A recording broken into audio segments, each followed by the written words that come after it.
All right, let's start with the story. What is this story about? And I'll start with you. Okay, this story is based on a true story.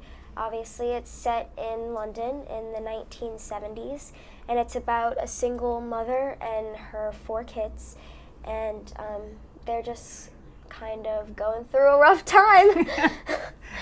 And in the middle of all this, poltergeist activity starts to happen around the house, which is true, which is totally documented. And Ed and Lorraine Warren, this is actually one of their real cases that they're involved in. And so they come over to England to try and help us sort it out.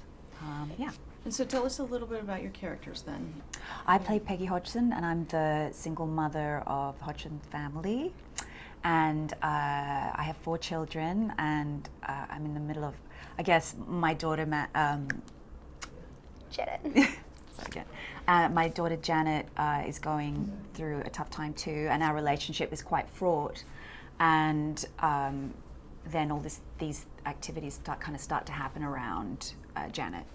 Yeah. Mm-hmm.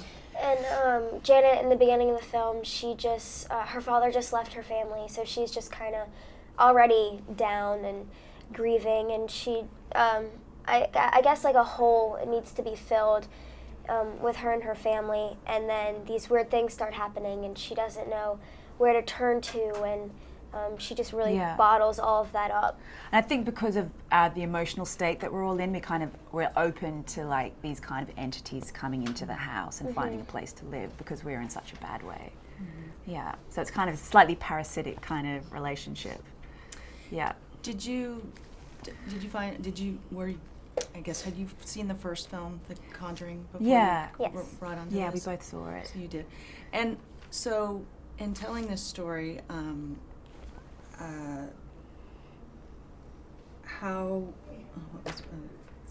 back up. That's okay. Let's start, tell us about working with Vera and Patrick.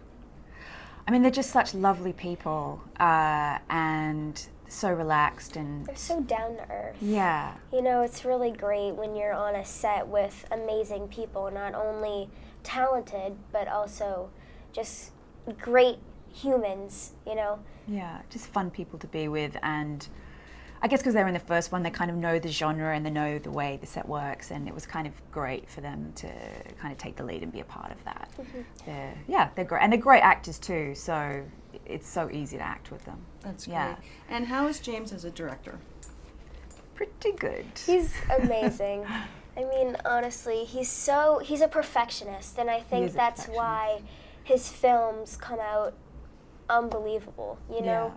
I think. But it really is, like, I know he's got the reputation for being an actor's director, and I think that really is true. Really? Like, he knows that performance is so important for this kind of genre, and he's so kind, but he also really pushes you in those moments where he wants more, and then more and more kind of thing. Yeah. You know, and it's great to be with somebody who really challenges you too, and I think he was like that for all of us, which is great. I think as an actor you want that. Yeah. Did you do a lot of research on the family that this actually happened to? I know, I think we both did a lot of research, mostly for me online, and watching videos and hearing recordings of real interviews and incidents. Yeah, there was a lot online to get, and then I live in London, so I was able to go up to Enfield and go to the house where it happened and kind of have a look and just talk to people around Enfield and get a feel for that kind of area and the psychology. And but yeah, there's a lot online that you can get in terms of footage and audio recordings. Yeah. And why do you think the first Conjuring was so successful in your mind?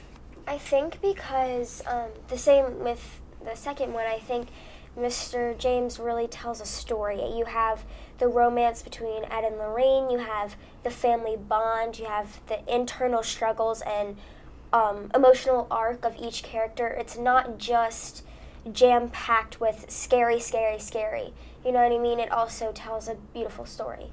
Yeah, I think James always puts at the heart of his film these really great characters that aren't just generic, they're really specific and going through really specific problems, and so you really care about them, so that when scary things happen to them, you kind of really go along on the ride. And then I think also he's so good at technically scaring people. How he Yeah. does that, it's always so different. He knows his audience really well, I think. Yeah. Did you know that in The Revenant, Leonardo DiCaprio, a convinced vegetarian, was so in character he ate real raw meat in a scene depicting Glass surviving off a wild bison's liver? Yeah. Click here for more videos. See you soon. Bye.